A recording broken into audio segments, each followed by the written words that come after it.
दिल्ली में पहली बार हम लोग रिक्शा में चढ़े थे और हम लोग जा रहे थे गुफा वाला मंदिर जो कि है प्रीत विहार में। और हम लोग बहुत खुश थे क्योंकि ठंडी ठंडी हवा बह रही थी।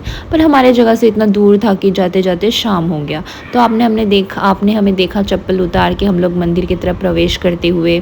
और ये देखो कितना सुंदर है, मतलब इसमें हर एक भगवान है, हर एक भगवान। और यहाँ पे जाते ही हमने पहले मंदिर में प्रवेश किया और इधर घंटी बजाया। और इसके बाई साइड में आप लोग देख सकते हो, ये रहा शिवलिंग।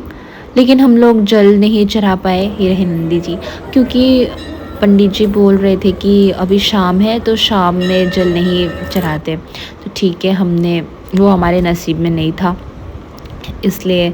और यहाँ पे एंट्री करते ही हमें मिलता है प्रसाद। तो हम प्रसाद के लिए हमने तो पहले सोचा बहुत अच्छे से हम लोग फूल वगैरह ख़रीदेंगे और मिठाई ख़रीदेंगे, लेकिन फूल तो ख़त्म हो गया था। और यहाँ पे प्रसाद में सिर्फ यही था कि 50 रुपये का एक प्लास्टिक के अंदर वो लोग देते हैं नारियल और चूरनी माता रानी को चढ़ाने के लिए, और फिर मिश्री, यही था। और फूल तो ख़त्म हो गए थे, तो वही था, हमने वही ले लिया। और वो लोग प्रसाद चढ़ाने भी मना कर रहे थे, मिश्री मत चढ़ाओ अभी इस टाइम पे, कुछ नहीं चढ़ाओ। ठीक है, कोई बात नहीं, पंडित जी बोल रहे हैं तो ये कोई रूल होगा, इसलिए हम लोग ने उनकी बात मान ली। और हम लोग ऐसे ही पूजा करके वापस बाहर की तरफ आए। तो बाहर की तरफ ये आप देख सकते हो इतनी बड़ी बड़ी प्रतिमा है। तो हम लोग अभी धीरे धीरे चल के, जहाँ भीड़ जा रही थी हम उनके पीछे पीछे जा रहे थे ताकि हम खो ना जाए। ये देखो कितना सुंदर है बाहर, मतलब लग रहा था अलग ही दुनिया में आ गई हूँ। और ये इतना स्लिपरी था क्योंकि बारिश होनी शुरू हो गई थी। जैसे ही हम लोग मंदिर पहुँचे बारिश हो रही थी। और ये देखो हनुमान जी का इतना बड़ा प्रतिमा, आप लोग देख सकते हो, उनका सिर भी नहीं दिख रहा है यहाँ से। ये तो गदा भी मेरे से ज़्यादा ऊंचा था। फिर वापस हम लोग नीचे उतरे उनका पूजा करने के बाद। बहुत ही सावधानी से उतरना पड़ा था, फिसल जाते तो वापस नहीं आ पाते हम लोग। और फिर हम लोग दूसरी तरफ जा रहे हैं। और यहाँ पे देखो इतने सारे शिवलिंग हैं। तो मैंने भी 5 चक्कर काटे और सारे शिवलिंग का वैसे ही जाप कर रही थी। और ये देखो ये है गणेश जी, उनके मूषक को भी देखा होगा आपने, कितना क्यूट है। और ये देखो इनका भी सिर नहीं दिख रहा है, कुछ नहीं दिखता है, इतना बड़ा बड़ा है ये सब। और फिर हम लोग वापस नीचे की तरफ आ रहे थे तो फिर एक पंडित जी हमें अंदर बार बार बुला रहे थे। और ये देखो कैसे गुफा जैसे, हम जाने में इतना डर रहे। फिर बाद में भगवान का नाम लेके हम लोग अंदर चले गए और कैमरा ऑन रखा ताकि अगर कुछ गलत भी हो हमारे साथ तो वो रिकॉर्ड हो जाए। और वो बहन तो थी ही कॉल लगाने के लिए किसी को भी। तो फिर देखा वो पूजा कर रहे थे, हम लोग बाहर आ गए तो उन्होंने हमारी चुन्नी रख ली और हमें दूसरी ये मन्नत का धागा दिया और कहा आप लोग धागा बांध देना और जब आपकी मन्नत पूरी हो जाए तो वापस आके आप खोल सकते हो।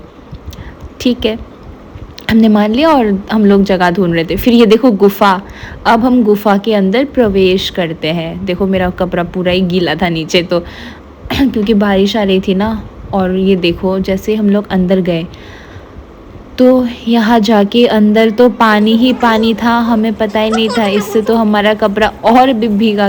फिर जैसे ही हम लोग और अंदर जा रहे थे वैसे ही पानी की मात्रा बढ़ते जा रही थी, बढ़ते जा रही थी। अंदर तो घुटने तक पानी आ गई। फिर धीरे धीरे फिर से पानी कमना शुरू किया तो हम लोग एक सीढ़ी में पहुँचते, ये देखो ये जगह में इतना गहरा पानी था। तो पानी को हम लोग क्रॉस करके हम लोग पहुँच जाते सीढ़ी में। तो अंदर हम लोग जाके देखते हैं वैष्णो देवी का दरबार था। तो वो लोग ने ऐसा ही थीम बनाया हुआ था, देखो इनका पूजा करके। और यहाँ पे भी हर जगह में दान दे दे के मेरा तो पैसा ही ख़त्म हो गया था, क्योंकि मैं पैसा लेके ही नहीं गई थी, मुझे पता ही नहीं था ऐसा कुछ होगा मेरे साथ। और क्योंकि मेरे पास छुट्टे नहीं थे तो कहीं 200 कहीं 100 ऐसे दे दे के मेरे सारे पैसे ख़त्म हो गए। कोई बात नहीं, भगवान को ही चढ़ाया है तो कोई बात नहीं। और फिर लेकिन लास्ट में नहीं दे पाई क्योंकि वापस आने के लिए पैसे ही नहीं बचे थे।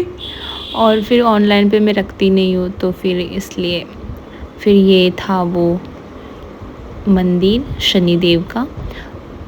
और ऐसे ही हम लोग वापस आ गए। आते आते तो रात ही हो गई क्योंकि बहुत दूर था हमारे जगह से, करीबन 1 घंटे से ज़्यादा तो लग ही जाता है जाने में।